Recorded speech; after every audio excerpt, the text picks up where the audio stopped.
ದಾವಣಗೆರೆಯಲ್ಲಿ ಮಹಿಳೆಯನ್ನು ಬಲಿ ಪಡೆದಿದ್ದ ರಾಟ್ ವಿಲ್ಲರ್ ನಾಯಿಗಳ ಮಾಲೀಕನನ್ನ ಪೊಲೀಸರು ಬಂಧಿಸಿದ್ದಾರೆ. ಎರಡೂ ನಾಯಿಗಳನ್ನು ಹೈವೇ ಬಳಿ ಬಿಟ್ಟು ಹೋಗಿದ್ದ ಮಾಲೀಕ ಶೈಲೇಶ್ ಕುಮಾರ್ ಬಾಯ್ಬಿಟ್ಟಿದ್ದಾನೆ. ಇನ್ನೊಂದೆಡೆ ಡೆಡ್ಲಿ ಅಟ್ಯಾಕ್ ಮಾಡಿದ್ದ ಎರಡು ರಾಟ್ ವಿಲ್ಲರ್ ನಾಯಿಗಳು ಸಾವನ್ನಪ್ಪಿವೆ.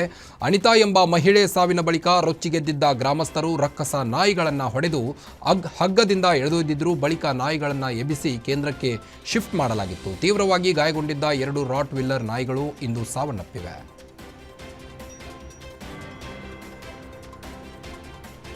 ನೆಲಮಂಗಲದಲ್ಲಿ 3 ವರ್ಷ ಮಗು ಮೇಲೆ ನಾಯಿ ಅಟ್ಯಾಕ್ ಮಾಡಿದೆ. ಶಾಂತಮ್ಮ ಈರೇಶ್ ದಂಪತಿ ಮಗು ಮೇಲೆ ನಾಯಿ ದಾಳಿ ಮಾಡಿದೆ. ಸದ್ಯ ಮಗುವಿಗೆ ಸರ್ಕಾರಿ ಆಸ್ಪತ್ರೆಯಲ್ಲಿ ಚಿಕಿತ್ಸೆ ನೀಡಲಾಗ್ತಿದೆ.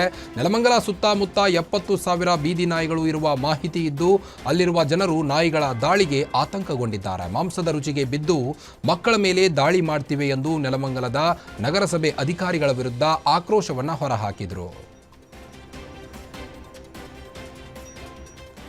ದ್ವಿಚಕ್ರ ವಾಹನದಲ್ಲಿ ನಾಗರಹಾವೊಂದು ಸೇರಿಕೊಂಡು ಸವಾರ ಗಲಿಬಿಲಿ ಆದ ಘಟನೆ ಕೋಲಾರದ ಮುನೇಶ್ವರ ಬಡಾವಣೆಯಲ್ಲಿ ನಡೆದಿದೆ. ಮಂಜುನಾಥ್ ಎಂಬುವರು ಮನೆಗೆ ದಿನಸಿ ಕೊಳ್ಳಲು ಅಂಗಡಿ ಹತ್ತಿರ ಗಾಡಿ ನಿಲ್ಲಿಸಿದಾಗ ಹಾವು ಕಾಣಿಸಿಕೊಂಡಿದೆ. ಮಾಹಿತಿ ತಿಳಿದು ಸ್ಥಳಕ್ಕೆ ಆಗಮಿಸಿದ ಉರಗ ರಕ್ಷಕ ಸ್ನೇಕ್ ಲೋಹಿತ್ ಕುಮಾರ್ ನಾಗರಹಾವನ್ನ ರಕ್ಷಣೆ ಮಾಡಿ ಸುರಕ್ಷಿತ ಸ್ಥಳಕ್ಕೆ ಬಿಟ್ಟಿದ್ದಾರೆ.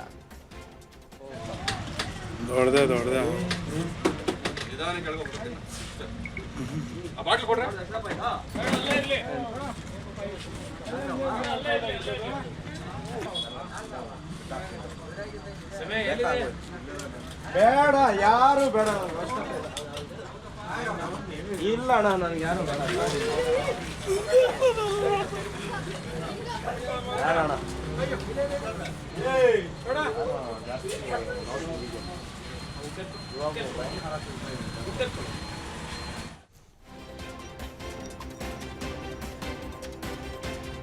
ಎಮ್ಮೆ ಮೇಯಿಸಲು ಹೋಗಿದ್ದ ಯುವಕನ ಮೇಲೆ ಹೆಜ್ಜೆನು ದಾಳಿ ಮಾಡಿದ ಘಟನೆ ಚಿತ್ರದುರ್ಗ ಜಿಲ್ಲೆ ಚಳ್ಳಕೆರೆ ತಾಲೂಕಿನ ಬೆಳಗೆರೆ ಗ್ರಾಮದಲ್ಲಿ ನಡೆದಿದೆ. 27 ವರ್ಷದ ವಿಶೇಷ ಚೇತನ ಯುವಕ ಅವಿನಾಶ್ ಎಮ್ಮೆ ಮೇಯಿಸಲು ಜಮೀನಿಗೆ ಹೋದಾಗ ಹೆಜ್ಜೆನು ಏಕಾಏಕಿ ದಾಳಿ ಮಾಡಿದ್ದು ಆತನನ್ನು ರಕ್ಷಿಸಲು ಬಂದ ಮಹೇಶ್ ಎಂಬುವವನಿಗೆ ಹೆಜ್ಜೆನು ದಾಳಿ ಮಾಡಿವೆ.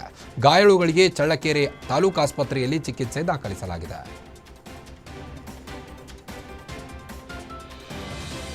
ಸಾರ್ವಜನಿಕರ ಮೇಲೆ ಹೆಜ್ಜೆನು ದಾಳಿ ನಡೆಸಿರೋ ಘಟನೆ ನೆಲಮಂಗಲದ ಹನುಮಂತೇಗೌಡನ ಪಾಳ್ಯದಲ್ಲಿ ನಡೆದಿದೆ. 15ಕ್ಕೂ ಹೆಚ್ಚು ಮಂದಿಗೆ ಹೆಜ್ಜೆನು ಕಡಿದಿದ್ದು ಎಲ್ಲಾ ಗಾಯಾಳುಗಳಿಗೆ ನೆಲಮಂಗಲ ಸಾರ್ವಜನಿಕ ಆಸ್ಪತ್ರೆಯಲ್ಲಿ ಚಿಕಿತ್ಸೆ ನೀಡಲಾಗುತ್ತಿದೆ.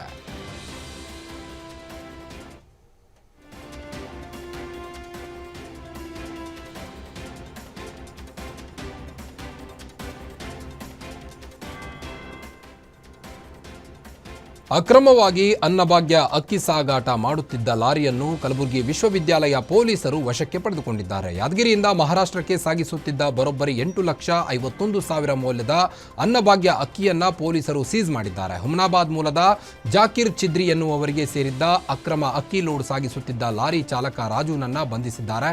ಪ್ರಕರಣಕ್ಕೆ ಸಂಬಂಧಿಸಿದಂತೆ ವಿಶ್ವವಿದ್ಯಾಲಯ ಠಾಣೆಯಲ್ಲಿ ಕೇಸ್ ದಾಖಲಾಗಿದೆ.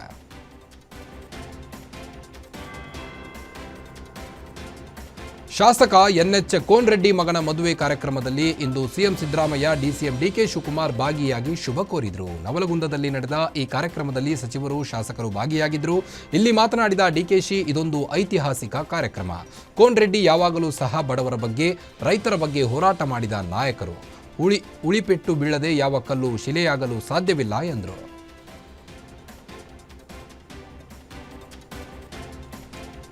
ನಾಳೆ ಅಖಿಲ ಕರ್ನಾಟಕ ವಿದ್ಯಾರ್ಥಿಗಳ ಸಂಘದಿಂದ ಸರ್ಕಾರಿ ನೇಮಕಾತಿಗೆ ಆಗ್ರಹಿಸಿ ಧಾರವಾಡದಲ್ಲಿ ಪ್ರತಿಭಟನಾ ರ್ಯಾಲಿ ಕರೆ ನೀಡಲಾಗಿದೆ. ವಿದ್ಯಾರ್ಥಿಗಳು ಪ್ರತಿಭಟನೆ ನಡೆಯಬಾರದು ಎಂದು ಭೀಮಶಕ್ತಿ ಸಂಘಟನೆ ವಿರೋಧ ವ್ಯಕ್ತಪಡಿಸಿದೆ. ಧಾರವಾಡದ ಉಪನಗರ ಪೊಲೀಸ್ ಠಾಣೆ ಎದುರು ಭೀಮಶಕ್ತಿ ಸಂಘಟನೆ ಕಾರ್ಯಕರ್ತರು ವಿರೋಧಿಸಿದ್ದಾರೆ.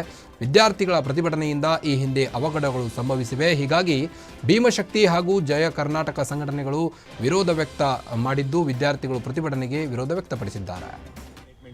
ಕೂಡಲೇ ನೇಮಕಾತಿ ಪ್ರಾರಂಭ ಮಾಡಬೇಕು ಮತ್ತೆ ವಯೋಮಿತಿ ಹೆಚ್ಚಿಸಬೇಕು ಅಂತ ಹೇಳ್ಬಿಟ್ಟು ನಾವು ಧಾರವಾಡದಲ್ಲಿ 8ನೇ ತಾರೀಕು ಒಂದು ಹೋರಾಟ ಮಾಡಬೇಕಂತ ಪ್ಲಾನ್ ಮಾಡಿದ್ವಿ. ಮತ್ತೆ ಬೆಳಗಾವಿ ಅಧಿವೇಶನ ನಡಿಬೇಕಾದ್ರೆ 11ನೇ ತಾರೀಕು ಹೋರಾಟ ಮಾಡ್ಬೇಕಂತೇಳಿ ನಾವೆಲ್ಲಾ ರೀತಿನೂ ಸಿದ್ಧತೆ ಮಾಡ್ಕೊಂಡಿದ್ವಿ. ಪ್ಲೇ ಕಾರ್ಡ್ಸ್, ಊಟದ ವ್ಯವಸ್ಥೆ, ಬಸ್ಸಿನ ವ್ಯವಸ್ಥೆ ಎಲ್ಲ ರೀತಿನೂ ನಾವು ಪ್ಲಾನ್ ಮಾಡಿಕೊಂಡು ನಾಳೆ 8ನೇ ತಾರೀಕು ನಾವು ಶ್ರೀನಗರದಿಂದ ಡಿಸಿ ಕಚೇರಿವರೆಗೂ ಪಾದಯಾತ್ರೆ ಮಾಡಬೇಕು ಅಂತ ಹೇಳ್ಬಿಟ್ಟು ನಾವು ಪರ್ಮಿಷನ್ಸ್ಗೆ ಪೊಲೀಸ್ ಸ್ಟೇಷನ್ಗೆ ನಾವು ಪರ್ಮಿಷನ್ ಲೆಟರ್ ಕೊಟ್ಟಿದ್ವಿ. ಆ ಪೊಲೀಸ್ ಸ್ಟೇಷನ್ ಇಂದ ನಮಗೆ ಲೆಟರ್ ಕೊಟ್ಟಾದ್ಮೇಲೆ ಅದಕ್ಕೆ ಸುಮಾರು ಒಂದು 10 ಪಾಯಿಂಟ್ಸ್ ಕೊಟ್ಟಿದ್ರು, ಅಂದ್ರೆ ರಿಪ್ಲೈ ಸ್ಟೇಟ್ಮೆಂಟ್ಸ್. ನಮ್ಮ ಯಾರ್ಯಾರು ಸಂಘಟನೆಗೆ ಬರ್ತಾರೆ, ಏನೇನಾಗುತ್ತೆ, ಯಾವ ರೀತಿ ನೀವು ಈ ಒಂದು ಪ್ಲಾನ್ ಮಾಡ್ತೀರಾ, ಎಲ್ಲನೂ ಒಂದು 10 ಕ್ವಶನ್ಸ್ ಕೊಟ್ಟಿದ್ರು. ಅದಕ್ಕೆ ನಾವು ರಿಪ್ಲೈ ಅಂದ್ರೆ ಸಂಪೂರ್ಣ ನಮ್ಮ ಮಾಹಿತಿ. ಹಣಕ್ಕಾಗಿ ರಿಯಲ್ ಎಸ್ಟೇಟ್ ಉದ್ಯಮಿಯನ್ನ ಕಿಡ್ನಾಪ್ ಮಾಡಿದ್ದ ಘಟನೆ ಮೈಸೂರಿನಲ್ಲಿ ನಡೆದಿದೆ. ಕಳೆದ 5 ದಿನಗಳಿಂದ ಉದ್ಯಮಿ ಲೋಕೇಶ್ ಚಲನವಲನವನ್ನ ಗಮನಿಸುತ್ತಿದ್ದ 5 ದುಷ್ಕರ್ಮಿಗಳು ತಡರಾತ್ರಿ ವಿಜಯನಗರದ ಹೆರಿಟೇಜ್ ಕ್ಲಬ್ ಬಳಿ ಟಾಟಾ ಸುಮೋದಲ್ಲಿ ಎತ್ತಾಕೊಂಡು ಹೋಗಿದ್ದಾರೆ. ಬಳಿಕ ಉದ್ಯಮಿಯ ಪತ್ನಿಗೆ ಕಾಲ್ ಮಾಡಿ 30 ಲಕ್ಷ ರೂಪಾಯಿ ಹಣಕ್ಕೆ ಬೇಡಿಕೆ ಇಟ್ಟಿದ್ದಾರೆ. ಇದರಿಂದ ಗಾಬರಿಗೊಂಡ ಉದ್ಯಮಿ ಪತ್ನಿ ವಿಜಯನಗರ ಪೊಲೀಸರಿಗೆ ಮಾಹಿತಿ ನೀಡಿದರು. ತಕ್ಷಣ ಅಲರ್ಟ್ ಆದ ಪೊಲೀಸರು ಮೈಸೂರಿನಿಂದ 50 ಕಿಲೋಮೀಟರ್ ದೂರದಲ್ಲಿ ಆರೋಪಿಗಳನ್ನು ಚೇಸ್ ಮಾಡಿ ಬಂಧಿಸಿದ್ದಾರೆ. ಉದ್ಯಮಿಯ ಕರೆದೊಯ್ದ ದೃಶ್ಯ ಸಿಸಿಟಿವಿಯಲ್ಲಿ ಸೆರೆಯಾಗಿದೆ.